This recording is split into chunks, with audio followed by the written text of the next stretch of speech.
Wait, actually, guys, can you see my screen? I'm not sure which screen it's sharing right now. I see your desktop right now, like with your background. Oh, there you go. There you go. Now you see it, right? Okay. Pokemon. Okay, I know. Okay, so for technical analysis, we are going to define what it is. So first of all, we're going to know the types of analysis there are, right? So there's fundamental analysis, and this is basically the analysis based on the company's financials, you know, the future growth, the earnings, the market evaluation, the revenue.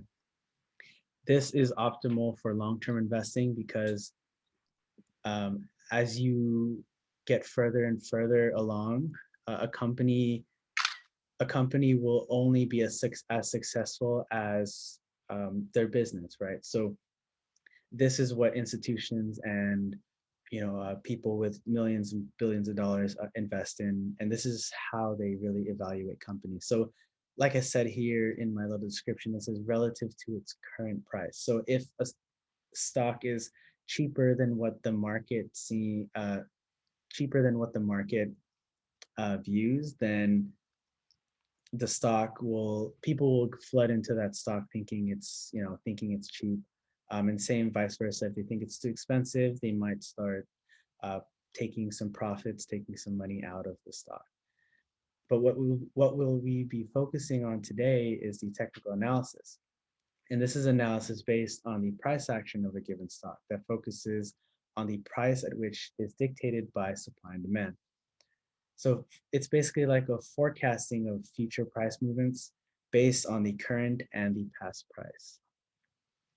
And this technical analysis is optimal for short to midterm investing, also known as trading. You can trade for long term, but as you get further along in terms of time length, technical analysis starts to not have as much of a power as fundamental analysis. So you could also use fundamental analysis for short-term trading, but the importance of fundamental analysis is not as important as technical analysis. So it'll oscillate back and forth depending on your time frame at which you're planning to invest. And like I said in my little quote at the bottom, trade in the now, invest in the future. So these are some of the important applications of technical analysis. So we define what it is. So let's see why it's important. So this whole aspect of analyzing using technical indicators, it allows a trader to identify points of entry, exits, and how long to trade, right? I'm sure a lot of you have, if you're already trading now or dipping your foot in a little bit, you buy a stock, right? It's going up, you get excited, and then all of a sudden it starts going down and you're like, oh, it'll just go back up. And then it keeps going down and down. Now you're red on your position when you were up a lot, right? That'll happen a lot. So things like that, where if you can look at a chart, now you'll know like, okay, I should get out at this price. Okay, it allows you to manage your risk when forming a plan. So that ties along with bullet point number 1. It provides data on past price to predict a future price. It shows where money is flowing in and out of, and it collectively shows the emotions and the psychology of every trader out there. So it's pretty cool. If once you start looking at more charts, you realize that what you are seeing on a chart is the human emotion and the human behavior of everyone out there that's trading alongside with you. Okay, so know your investing goals before entering a trade. Like I said, technical analysis is important for mid to short term. It can be used in long term, but the longer you go, the less important it gets. And to get an edge as a long-term investor, technical analysis can help you a lot.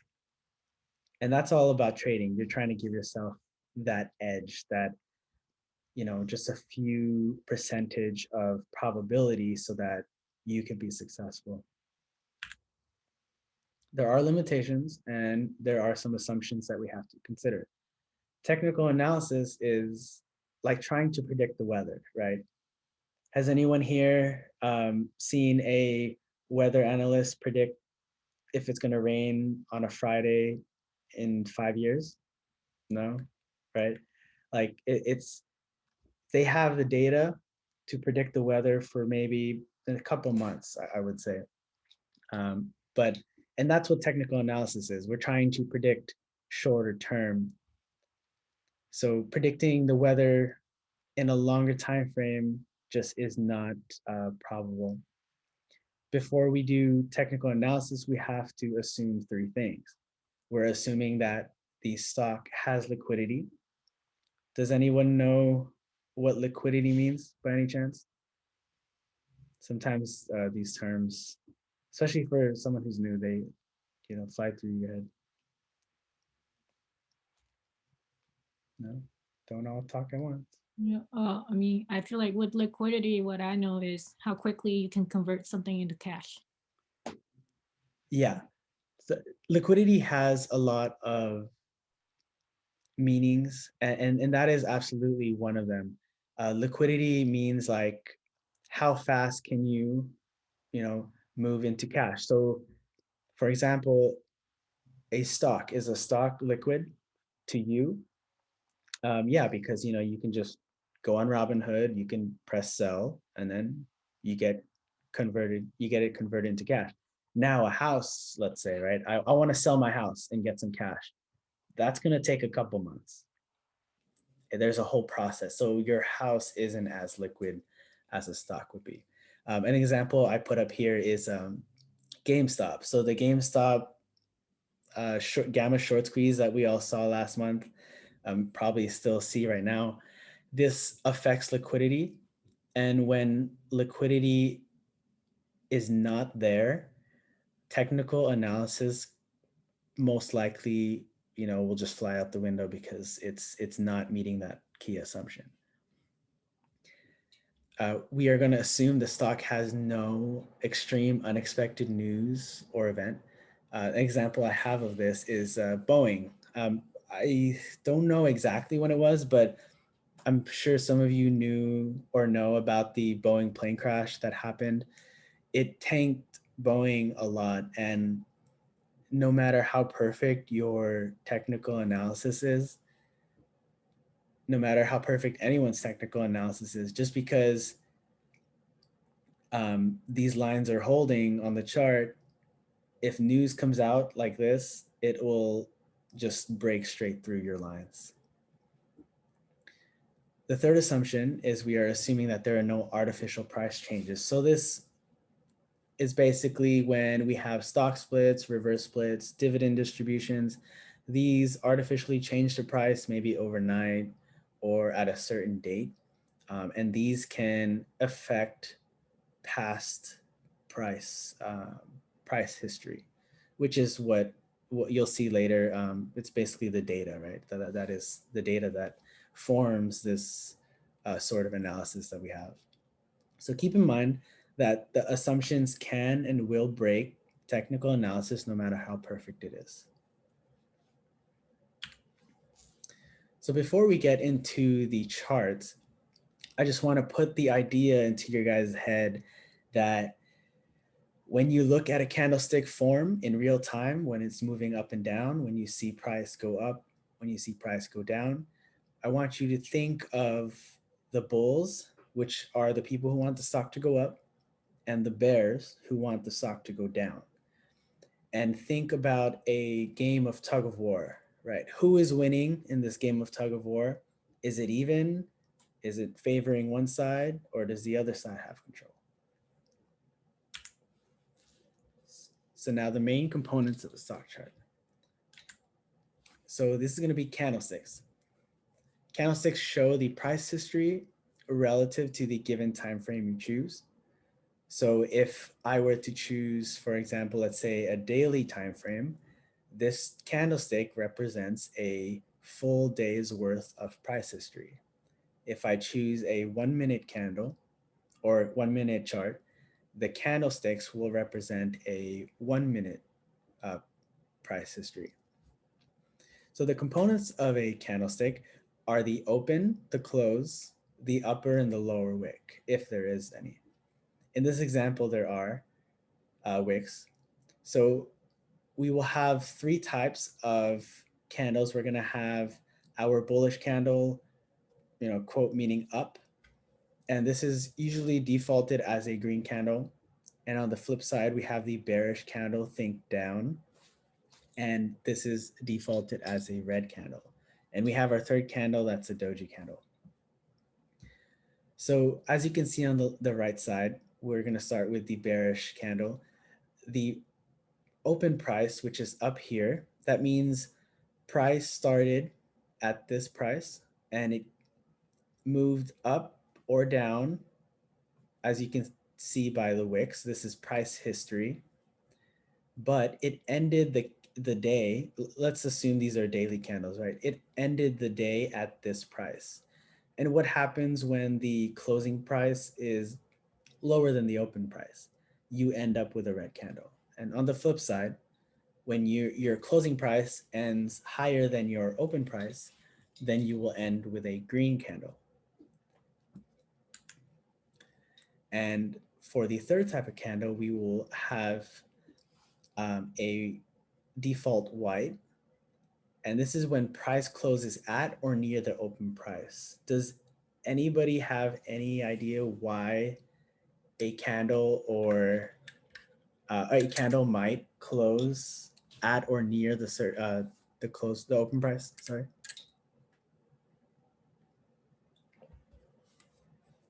So if we refer back to these two candles, right, we have our bullish up, which is the green candle. We have our bearish down, which is the red candle.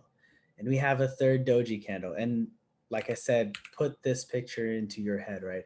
You have a game of tug of war. So if we're going to have a candle where it close and open at the same time, no matter how far up or down it moves, we can imagine a game of tug of war that's even. The Bears didn't win and the Bulls didn't win either.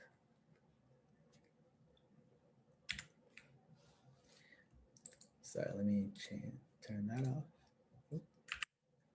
Okay, so next we're going to go over volume. And volume represents the amount of interest in a stock. The volume, by definition, is the number of shares traded that completes a transaction. So when you think of trading, when you buy a stock on Robinhood or Webull, someone sold you that stock. And when you sell a stock, your stock is being bought by someone else. So it's like a full cycle. So this is a transaction between a buyer and a seller within a given time period. So like I said in our example with our candles, right? We are assuming it's a daily candle. We're going to see volume below this, and I'll show you an example of this at the next couple slides. When we have a daily candle, the volume bar below it will show the amount of shares that have been traded back and forth within that day. And this is represented by a histogram, and I'll show you a picture of what that looks like. I just want you all to remember that volume equals strength, right? So volume equals strength. If there is no volume in a stock, you have to know that you cannot trust the move. If a stock's going up a lot and there's little volume supporting the move, it becomes harder to trust it. Same with the downside. Right? It takes volume to move stocks. And we'll show you some examples of that too. Okay, here's everyone's favorite stock, Tesla. As you can see, you see this fat green candlestick right there, and look what happened, right? Okay, so this is a histogram. It looks like a bar chart, or it is a bar chart. And green and red is usually the default. Sometimes you'll see these as one color, which is gray. You could always change it to whatever you like. It's usually found at the bottom of the stock chart. So you see all the candlesticks up top of Tesla, right? It's teetering back and forth. You see it go up, you see it go down. And this is the volume below it. And as you can see the relationships, right? So we do see Tesla just chilling out at this price point right here, like, relatively the same price, just back and forth. And look what happens to volume. Volume tends to trending down, and it's slowly getting less and less and less. And as we get less and less, look what happens, right? The stock stops moving as much, right? It's chilling out. And then here comes, boom, the big volume that comes in all of a sudden, and look what happens, right? We have a gap up and then run. And then, especially after this big candle, I'm not too sure if this was news driven. Elon Musk probably tweeted, but after this, we had not just a steady up move, we had a big up move where it just shot up and then it, chilled out again. Same for the downside, which is on the right side of the candle, right side of the chart. You see volume start to pick up, slowly uptrending, and look what happens. Because the bears are now in control, and for bears to move a stock as well, they need that selling pressure. Okay, so next we will have indicators and studies. Just a brief definition of indicators and studies. So it's historical data and price that is consolidated and quantitatively organized so that one may better visualize what is currently happening and predict what can happen. I'm sure most of you, if not all of you, if you see a bunch of numbers on the screen or on a paper, um, it gets overwhelming. If you've taken stats or any other data analytics class in college or in high school, a lot of numbers on a page can be overwhelming, and it's kind of traumatizing if you're not, if you don't like math. So what we do, if you remember in high school or in college, we take those numbers and we crunch them down into a visual picture. And this is basically what indicators and studies do.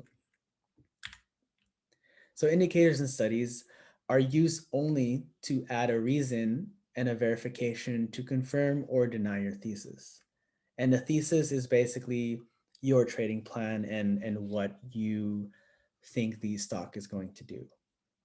Do not make a trade solely based on just these indicators and studies. These are a tool, and you got to realize that you know these tools are not for sure, and they're not certain, and that they're not going to be your golden ticket to success.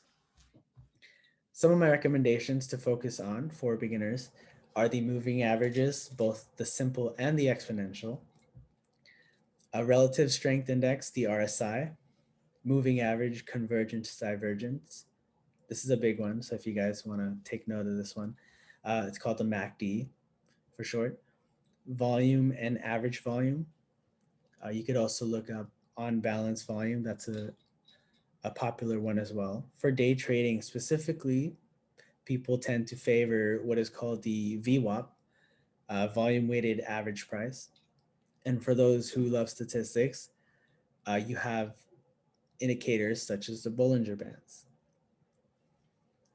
We won't go through these indicators and studies in detail, just because there's so many. Like, people all throughout history have created their own, right? Like, I could have a Jared indicator and have everyone try it. Like, there's a lot. So, but these are the popular ones that everyone, mostly everyone uses.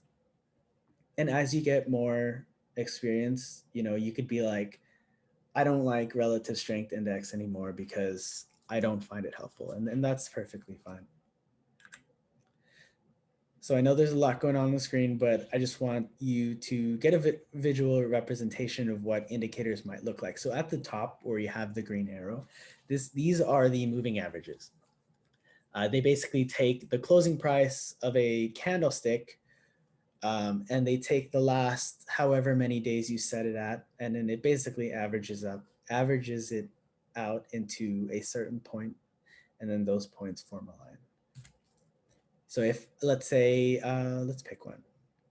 Let's pick the blue one up here, right? So the blue one is the 10-day exponential moving average. So that means it'll take the last 10 days closing price, it will average it out, and it will form a dot, right? So as you can see, it trends up and then it trends down. So these move a lot.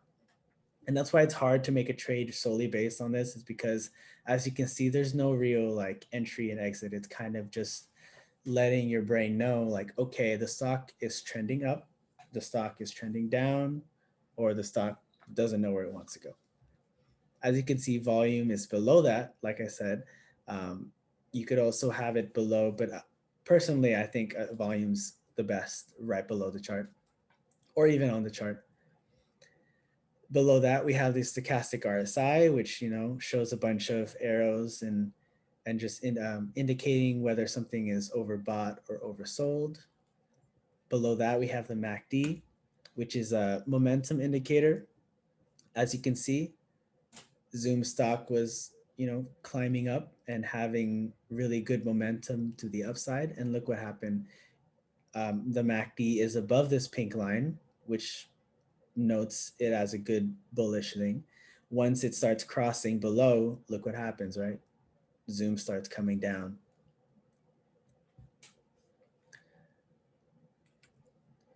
Excuse me, can I Yeah, ask a question? yeah, of Can course. you define the what is stock RSI and MACD again? Okay, so let me go back to this. So the the stochastic RSI that I have, as you can see on the screen, it's a stochastic, so that means it'll oscillate between two different sets of data. This is kind of the more complicated version of the regular RSI that I have here, the relative strength index. Same concept though, right? Relative strength index indicates if something is either overbought or oversold. Um, as a stock moves up and down, you're going to have that RSI bounce up and down as well. So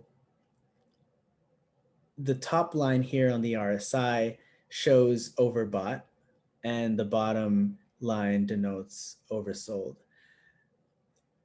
A lot of traders who are new, especially, they see the RSI, the relative strength index, and they'll see like, okay, something's overbought. That means I have to sell. I have to short sell the stock or buy puts, Mhm. or vice versa. Like, oh, it's oversold right now, I should buy it. The thing is, it's hard to use that as an indicator to make your trade, because sometimes stocks will stay oversold or overbought for days or months or weeks. So and that's something that you wouldn't even know until later on after the fact.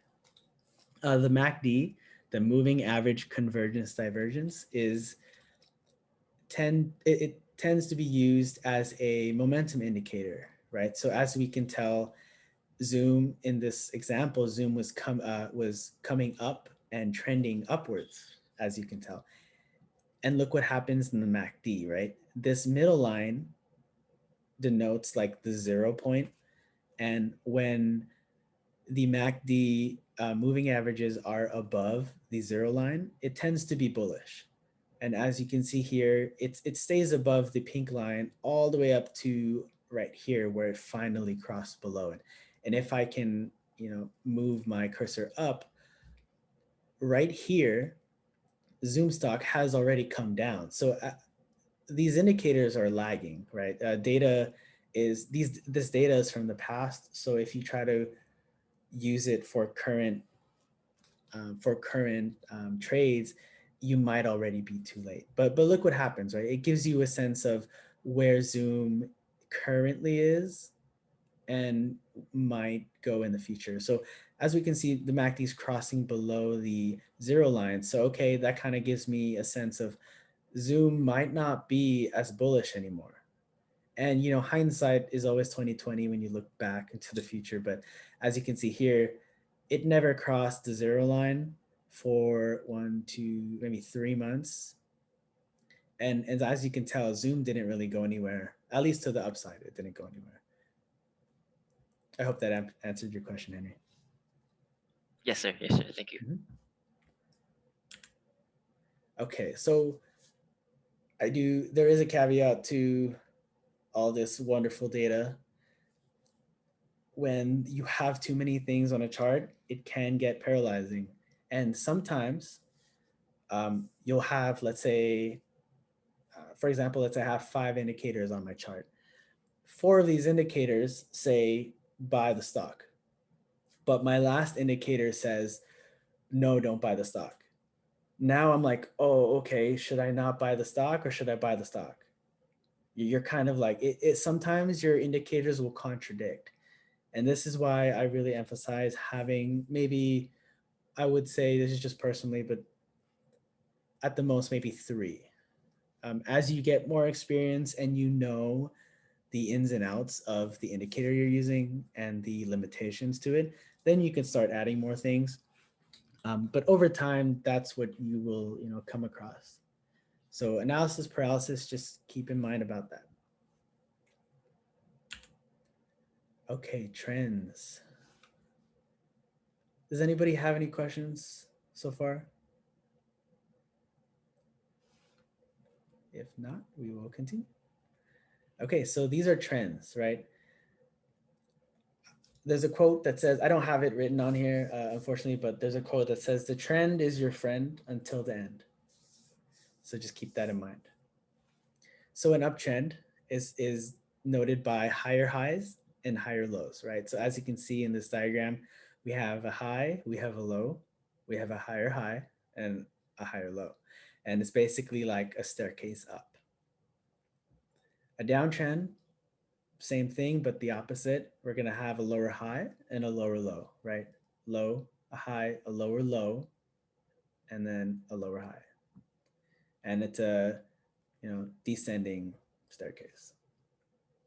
Then we have one more trend, is the sideways and range bound trend. So this trend tends to be the part, the phase in a market cycle that a lot of traders lose a lot of their money that they just gained in an uptrend, let's say.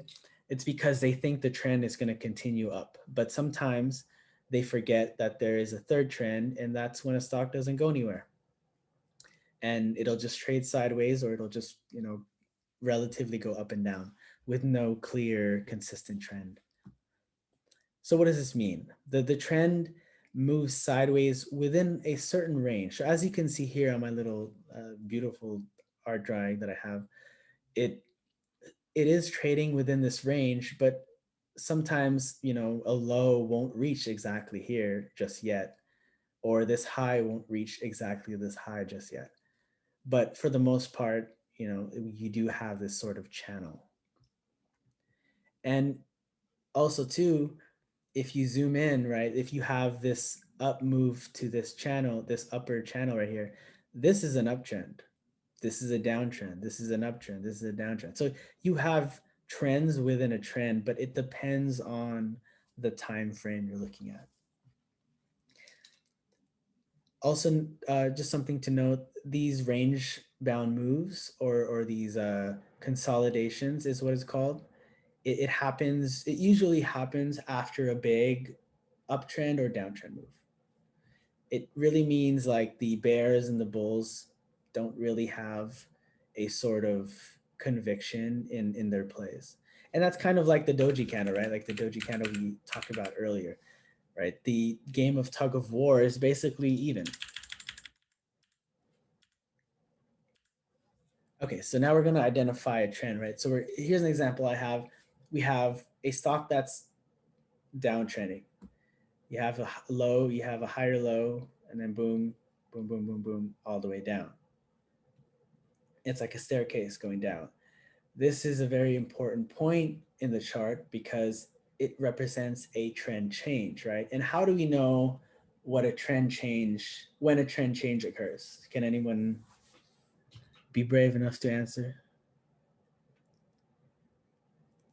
Hey, we have Amazon gift cards for people who answers, you know. Just saying. Okay, so for a trend change to occur, it will break the current trend. So as we can see here, we have a low, we have a higher low. Sorry, we have a low, we have a lower high, we have a lower low. What happens to the lower high? But we don't make a lower low anymore, right? What happens? We make a higher low up here. And this right here is the trend change. And this is what you have to look out for, because let's say you're in this trade and all of a sudden, you know, you're betting on the downside and you keep thinking it's going to go down, but then what happens in a trend changer? It's going to go up. So now you end up losing money, or your trade, you know, goes against you. So you have to be aware of these type of trend changes. And as you can see here, it uptrends, but then look what happens. It quickly switches to, it quickly switches to a downtrend. Right, so the trend is your friend until it stabs you in the back and makes your account bleed. Okay, so now we're gonna do a overview of what support and resistance is. Right, this is the money maker, I guess. No, this is just very important. Okay, so the support level is the level at which a price does not want to move below. Think of this as a floor, and for a more advanced way to look at it, think of this as the demand zone. The resistance, on the other hand, is a level at which the price does not want to move above, and think of this as a ceiling. This is also known as a supply zone. It's important to remember, though, that these levels are not clear cut. Oh, sorry, don't want to echo. These levels are not clear cut and act more like zones rather than exact price levels. And I'll show you examples of this after this. Okay, so we have a Facebook chart. I know there's a lot going on in this chart, especially if you're new, but I want you to focus on the green lines. So we had Facebook come down into this price. I'm just going to estimate it as $255, right? So it came around $255. It bounced up. It came to this next green line that I had noted here. And look what happened. It's not a for sure rejection, right? It's not like this where it just hit it, it bounced, but it kind of teetered around it back and forth. So there's no clear winner here in terms of the bulls and the bears. And then we see this breakout up to the upside, right? And then it's now in this range.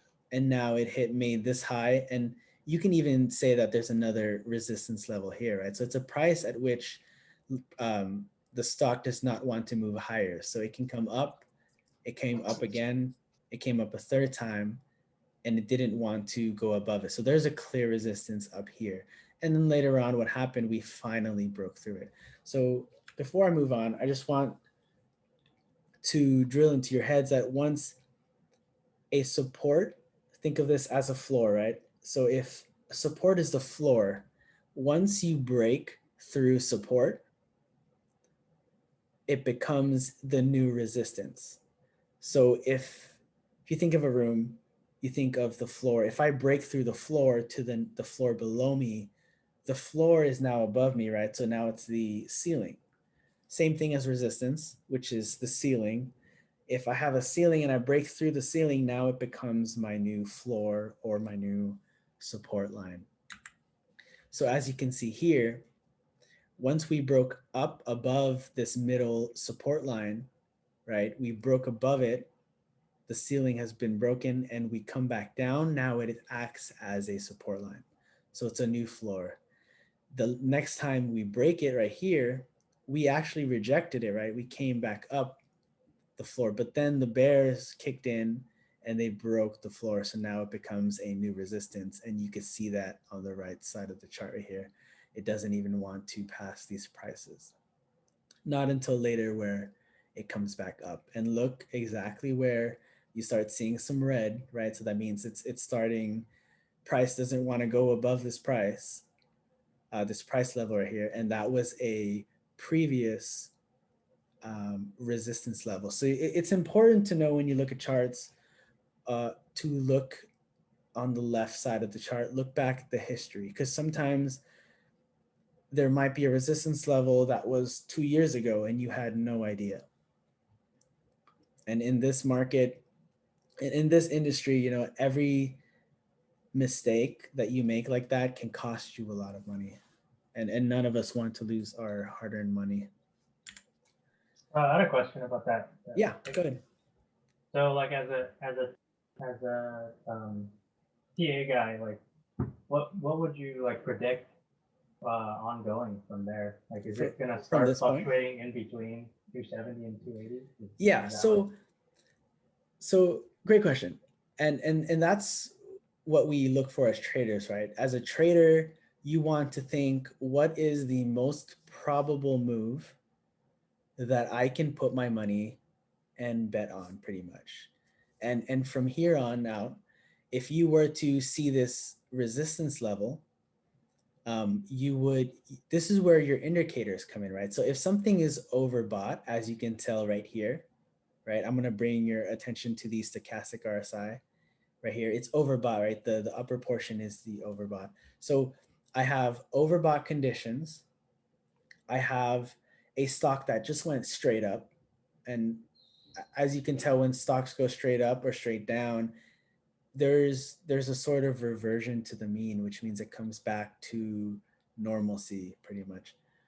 So we have that. We have the RSI being overbought and it's curling down. So at this point, I can make a trade. What's the most probable? I can bet on the downside. And once I bet on the downside, two things can happen, right? Things can go in my favor and it go down. And the other side of the trade, it can come down slightly and then come up. And that comes into the next, I would say, the next phase of your trading career. And that's learning how to cut losses. And if you think about, let's say, for example, a casino, right? A casino makes money, obviously. The casino, there are people who win at casinos. They win a lot of money. But the thing is, over time, the casino wins ever so slightly because of, you know, that small percentage that they win. So there are some times where the casino will lose, and that's something they just have to accept. And as a trader, that's the same exact thing. Sometimes your trade won't work out, and losses are inevitable. And as a trader, as a new trader, that's something that's hard to grasp, and that goes into the next phase of risk management. So if I were to take a trade right here, personally, let's say I would go bet on the downside, and I would see, okay, what is the most probable place this stock could go? And I would say the next support line right here, right? So if the stock does confirm my thesis and does come down, okay, I'm making money, it's coming and it's reaching the support line. What I could do here is make a call. I'm like, okay, I don't know, let's say I'm up $100. It could go down here and I could make another $150, but what's the probability of it coming all the way down here when it's already at a support line, right? So what I could do, I could take some money off, take some money off the table, or I could just exit my trade completely and be like, I'll just wait for the next opportunity. I hope that answers your question, Richard. Oh yeah, it definitely does. Thank you. Mm-hmm. You're welcome. Okay, so now we're gonna take it one level up. Okay, so we have these green lines that I drew, and like I said, the more advanced way to look at it is more of a zone, right? So here's the same chart, But this time, instead of lines, I drew like a rectangle or a box. And I color coded it so it gives me a sense of what I can look for in the future. So as you can see here, Facebook came down to this level and it clearly rejected, around this price point. It came up so that I know there are people buying, because what happens when you have a lot of people buying a stock, right? It tends to move up if the buying outweighs the selling, and vice versa. The selling outweighs the buying. So we have Facebook come up and it clearly rejected this up move. I didn't draw that green line that extended all the way here. Um, that was my bad. I could have extended this all the way to the left, but I didn't. I don't know why I didn't. So that would have been a clear resistance right here, right? It doesn't, has no clear direction. And this is not what you want to get caught in, right? It's a bunch of chop, you're going to be whipped back and forth, back and forth. What you want is the highest probability trades. And the highest probability trades, I would say, is up here where it starts rejecting, right? You have a clear rejection of this price. And then once it came up and it broke, it made a new rejection here. And as you could tell, there's a bunch of, this is where it started trending down, right? So if you look on the left side of the chart, it gives you the price history. And basically, bouncing back in here, back and forth. It came up.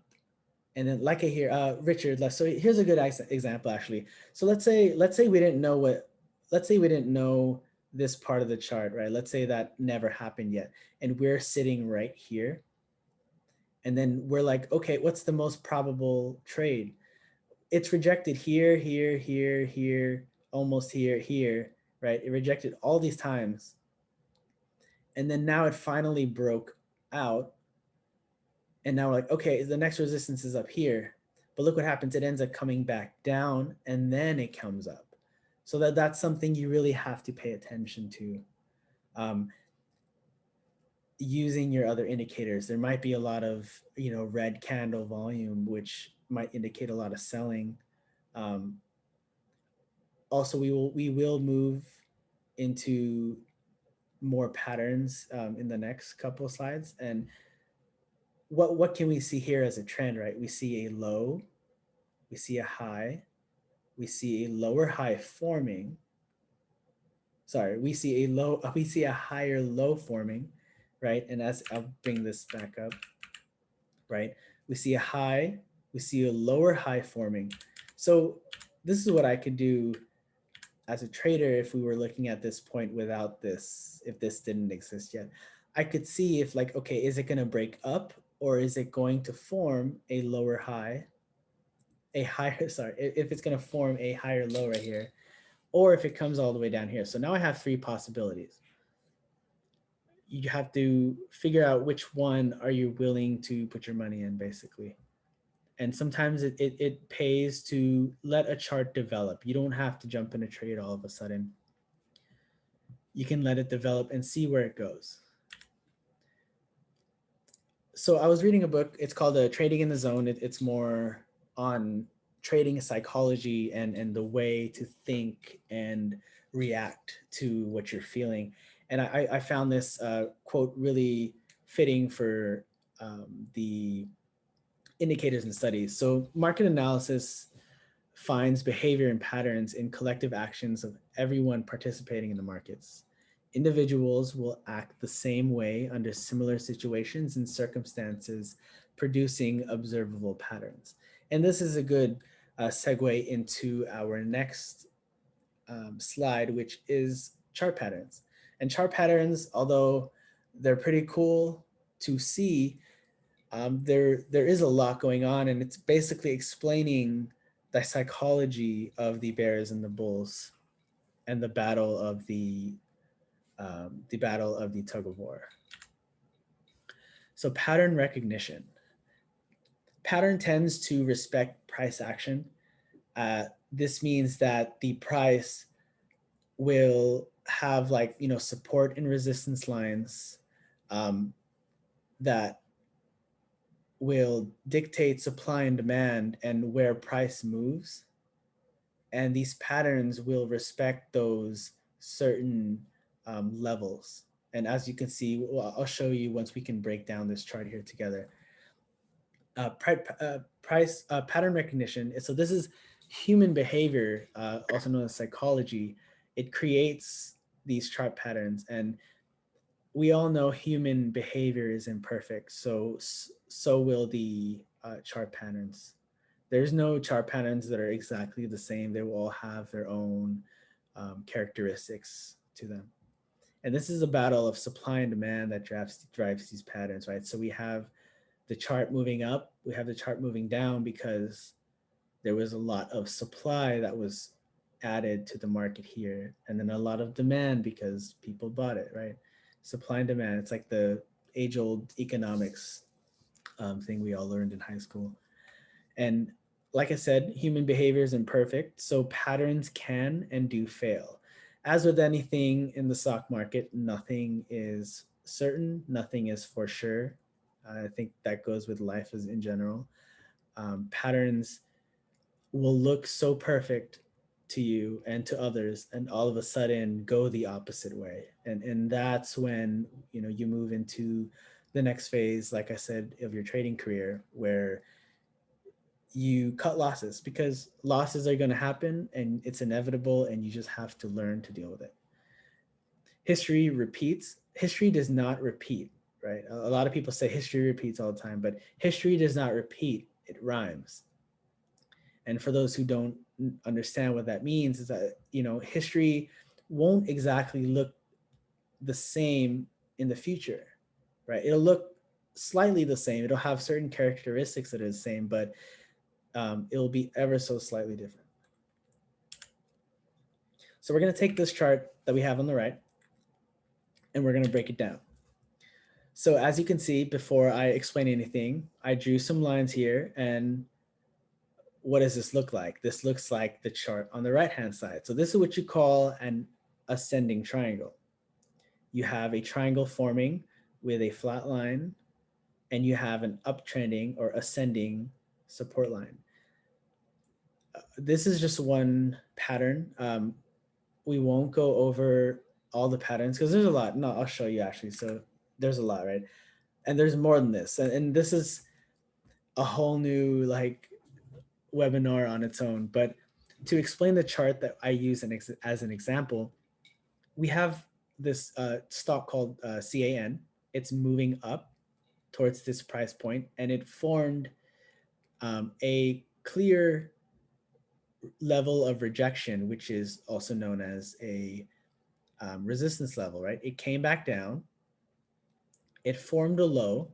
So at this point, I didn't draw the line because at this point I only have one data point, right? It takes 2 points to make a line. So it comes up again, it comes to that same high, a same zone, I would say, that it rejected from in the past, right? So that confirms it because it came back down.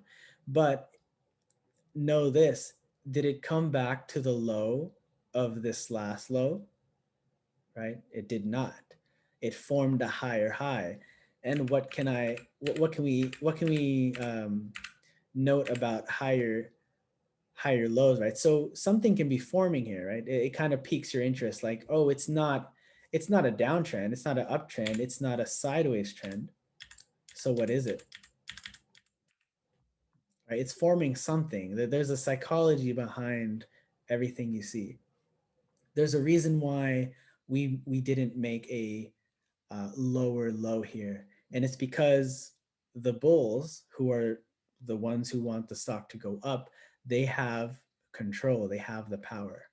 And as you can see here, I said here, the resistance line, this means the bears are in control and they reject higher prices. That means they don't want the prices to go above this.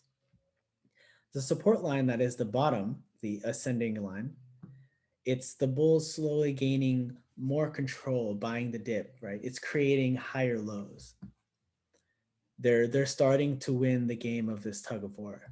And at this point, right here where I have the yellow circle, at this point, this is where the bulls have won the game of tug of war, right? They gain control, they overpowered the bears.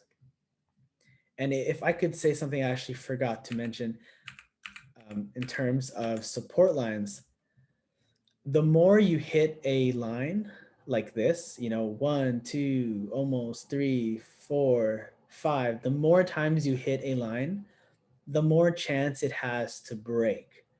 And it basically weakens the line more and more. In this case, on the bottom side, it did hit it a lot, right? But the bulls won this tug of war, and they pushed it up and broke the bears' defense, basically.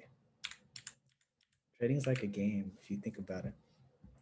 So at this point, I noted here, the point of the breakout, bears finally lose control, and the bulls have full conviction supported by high volume. And if I can go back to the beginning right here, oh shoot, I passed it. Right here, right? Remember, volume equals strength, right? Drill that into your head. Volume equals strength. So what do we have here? We have the breakout, a strong breakout, have you, with a volume bar all of a sudden kicking out of the range, right? It's coming down, volume is decreasing, but all of a sudden, boom, volume came in. You want to trust moves that have volume to back it up. If there's no volume, if this broke out and there was little volume, I would not trust it. I would actually bet against it. So that was just one chart pattern, and the psychology behind it, there are plenty, right? You have your double top, you have your head and shoulders, you have your rising wedge. And a lot of my friends, when I was teaching them, they made fun of this because they're like, oh, you have like the orange circle, like something, they're just making like names all of a sudden. But these work. And once you start studying charts and doing your own research, looking at history, you can, make these patterns. And once you understand the psychology behind it, not just following it, but if you understand what's actually happening, that's when you can start forming a well-developed thesis, which gives you a good probability, especially in trading. So now here, we're putting more things together, right? So now we have a clear support line, or clear support zone, I would say here, and not a support. This is a resistance zone, and this is a support zone down here in the green. It was a resistance right here, right? But what happened? We broke through, and what happens when you break through resistance becomes new support. So we broke out, we formed a high, we came down, look what happened. We retested this. So it's like a floor. And like I said, what happens when you keep retesting a line, right? We tested it here, here, here, here. This could have easily came down and broken down, but something to note, we have a low here, we have a higher low, we have a higher, even higher low. Now we're forming a trend line that's moving up, right? We have a resistance line that's a straight line here, and we have a trend line moving up. So what does this look like? What does you think it's starting to form, right? It's starting to form what could be a ascending triangle. And what do we know about ascending triangles? The bulls are the ones that are slowly gaining control, right? So you want to be on the side that has potential of having the best probability of winning, right? So we can see here that it comes up, comes up, comes up. And this is actually a recent chart of Netflix. And I don't know exactly where we ended today, but we ended up somewhere here. So hopefully, if you can make this trade, this is a good example of a low risk entry, low risk, high probability, right? So this is a trade that I would take to the long side to go up.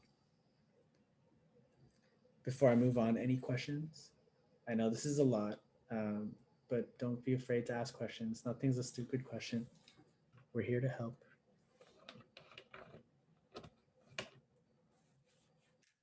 Okay, if we're not going to have any questions.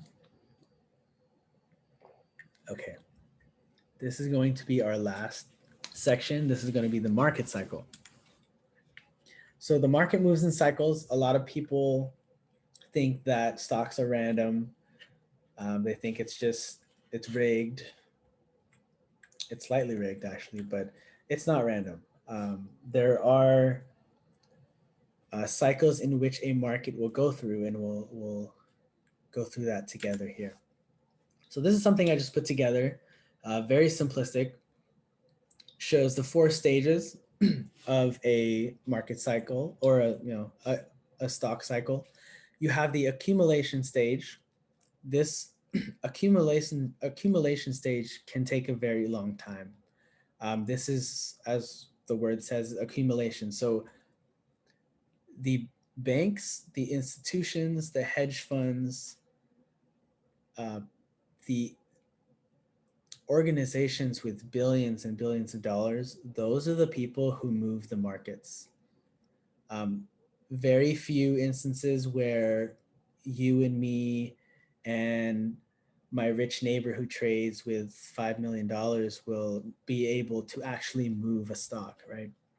Especially when the stock is big, like Apple or Tesla or Amazon. Like, we don't have enough money as a retail investor to be able to do that. So when these big banks, these big institutions, when they start buying a stock, it takes time for them to buy something, because if they buy too much too quickly, the stock's going to shoot up. Right? So what they have to do, they have to hide it a little bit. They have to lay low, be low key, buy a little bit, buy a little bit, buy a little bit, keep the price low so that they can buy it. Right? You got to think like an institution here.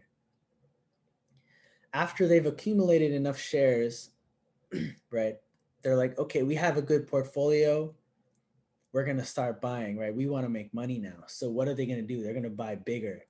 And once they buy bigger, other institutions might be like, hey, they're buying big. Let's look at this stock. So it's kind of like the train starts getting momentum. And the stage 2 right here, the markup, this is the money maker. And this is the part of this is the cycle of a stock or a market that you want to focus on. This is denoted by an uptrend, right? Higher highs and higher lows, right? Up, up, up, up. It's like a staircase. This is where most of the money is made. And after a certain point, you're going to have the next stage, which is called the distribution stage. So going back to stage 1, where all the big banks and institutions were buying their shares, right? Where do you think they're going to sell?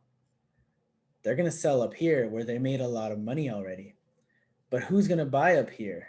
The people who are going to buy up here are the new traders, the retail traders like you and I, who see a stock shooting up to the moon, like GameStop, and we buy GameStop at $500, and what happens? It comes back down, right? This is not always the case. Sometimes you have distribution, or sometimes you have a markup, but the big banks aren't over yet. Like, they want more money. They're being greedy. So this next stage will go from markup to another stage of accumulation, right?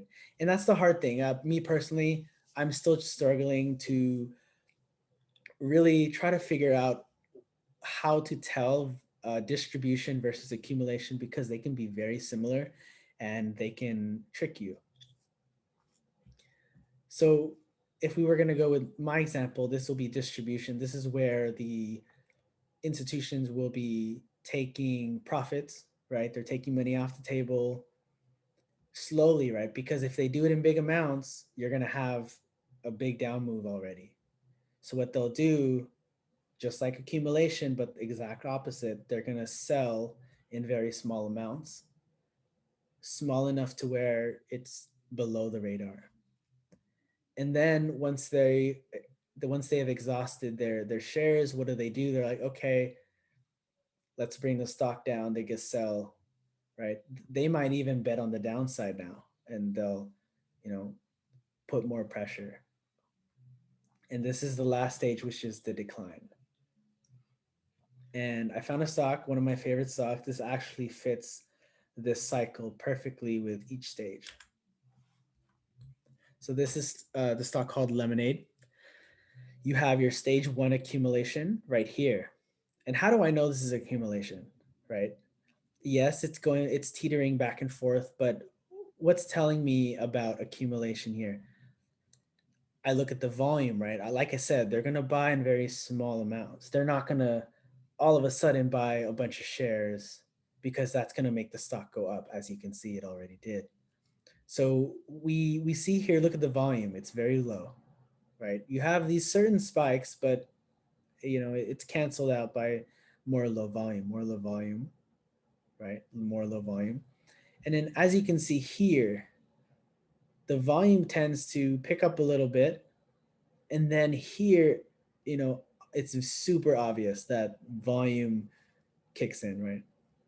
And we can also see that by drawing a trend line here. I can't draw it on this because it's a PowerPoint, but if you could hopefully follow my mouse, you see a low here, you see a higher low, you see a higher low, right? It's not making new lows. It's trending up. The staircase is forming, right? And it's validated by the increase in volume right here, the major increase in volume.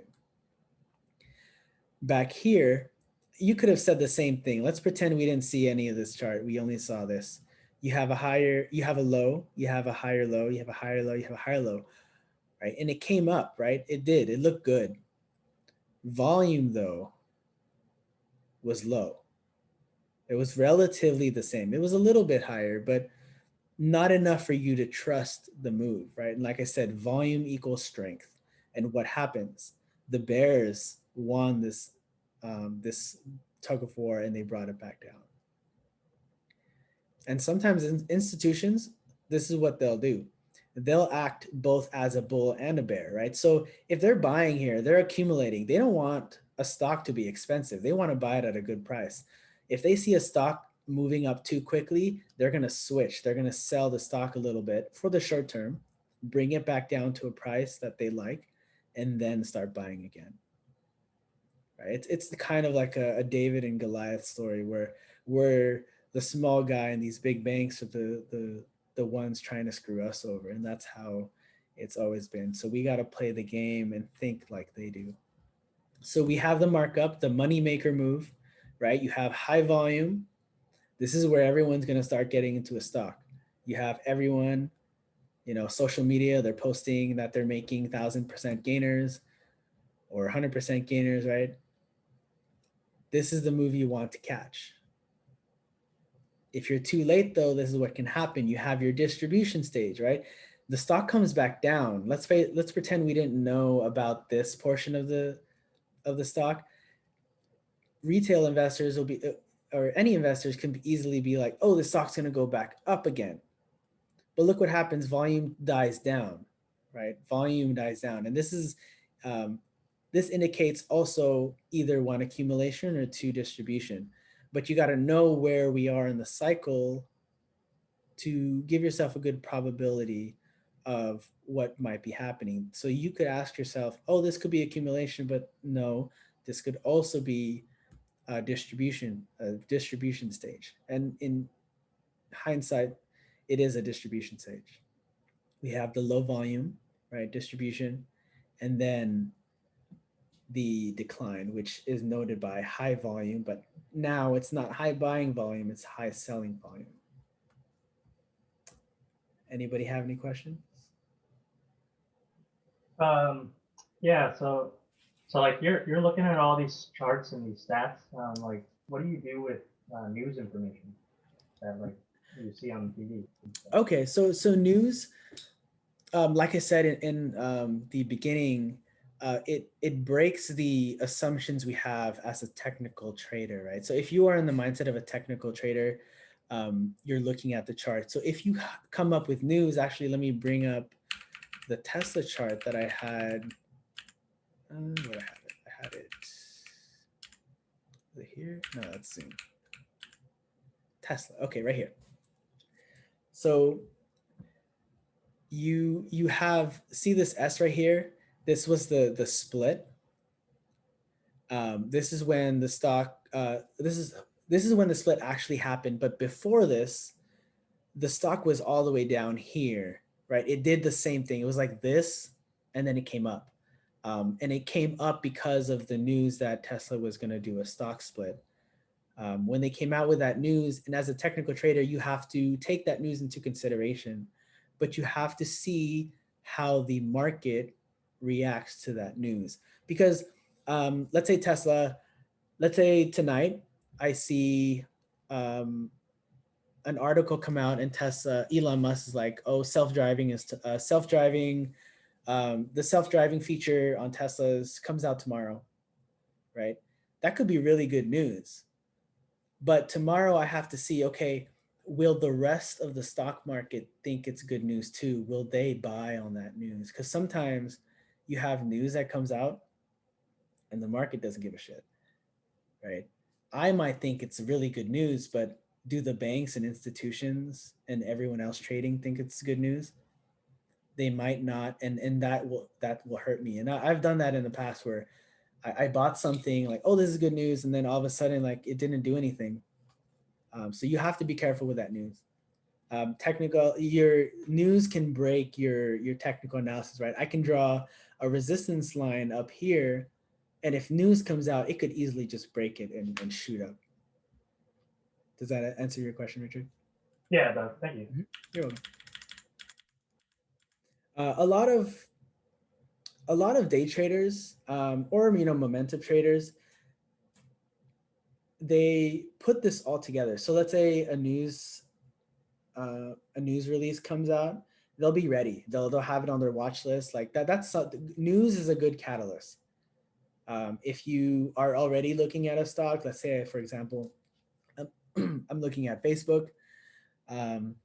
Let's say I'm ready to buy the breakout, right? I'm ready to go long. I'm going to buy some shares or buy some calls.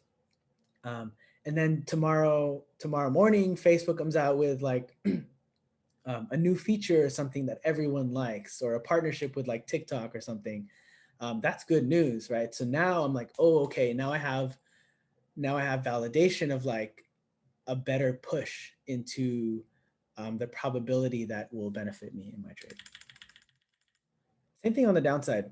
I've had a lot of stocks where news comes out overnight, especially with Tesla, and when Elon Musk used to tweet. Sometimes he'll tweet something not good, and you're in a Tesla trade to the upside, and overnight you're holding, and then all of a sudden, it gaps down and it just sells off. Like, especially with like Trump, when Trump was president, everyone followed him on a Twitter because everything he was saying on Twitter was like his policies. Like he's like, oh, I'm gonna go hard on China, right? I'm gonna put all these restrictions on China stocks or China companies. That's not good for China companies. So in the morning, or whenever that tweet comes out, that news, I can be ready and look at China stocks and be like, okay, are China stocks going to go down? Are they going to go up, right? So you have to really gauge what might be the best probability. And a good thing to keep up with this is, every morning, if you have the time, if you have the privilege of being able to trade in the morning, as we all have, some jobs too, look at what news came out the night before or the morning, and then just look at the stock, just observe. Yeah, you don't have to trade it. Just observe and see what happens, and see what news, outweighs others. Any other questions? Great question, by the way.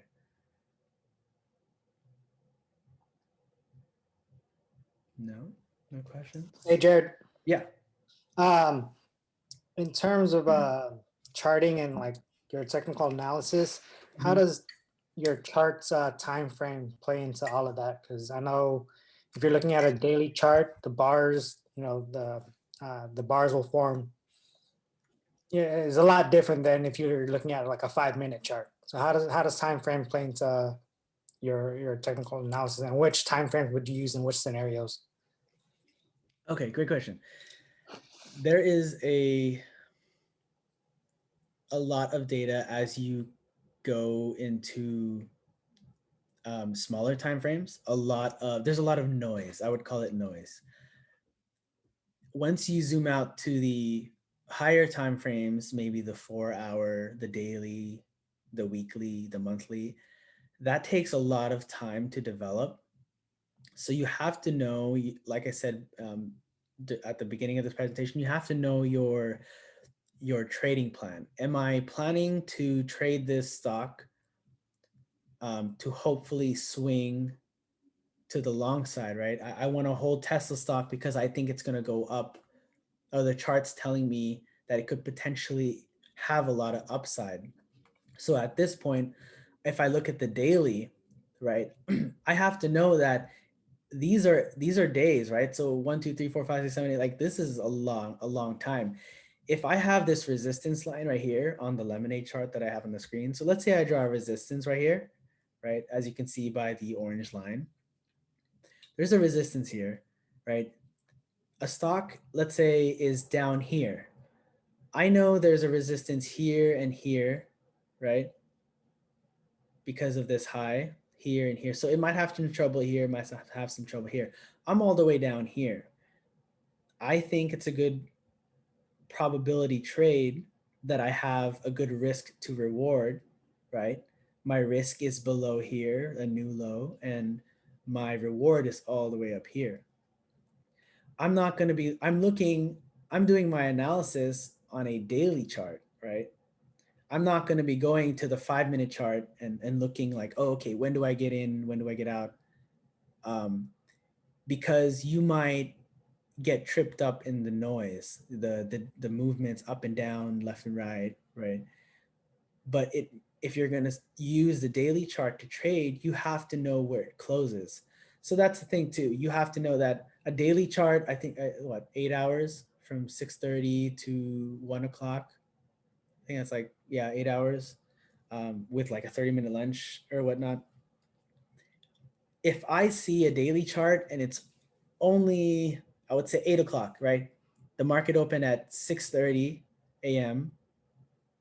Pacific time, and it's currently 8 o'clock. The daily chart looks perfect to me, right? For example, it looks perfect to me. I want to make a trade right now, but I have to realize that the day is not over, right? I want to maybe wait till maybe 12 o'clock, which is the hour before the stock market closes at 1 p.m.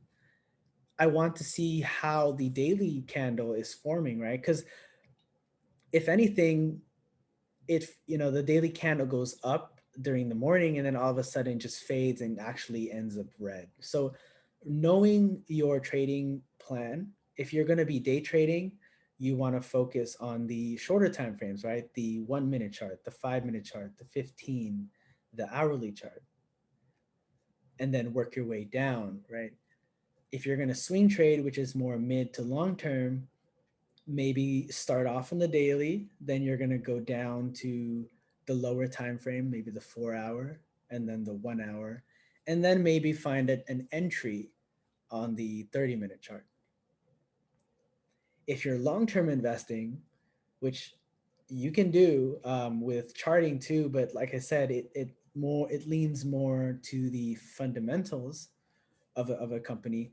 You can use the daily, the weekly, and even the monthly, but know that each candle takes a whole month to form, right? There could be a lot of random events, random news that affects the whole candle.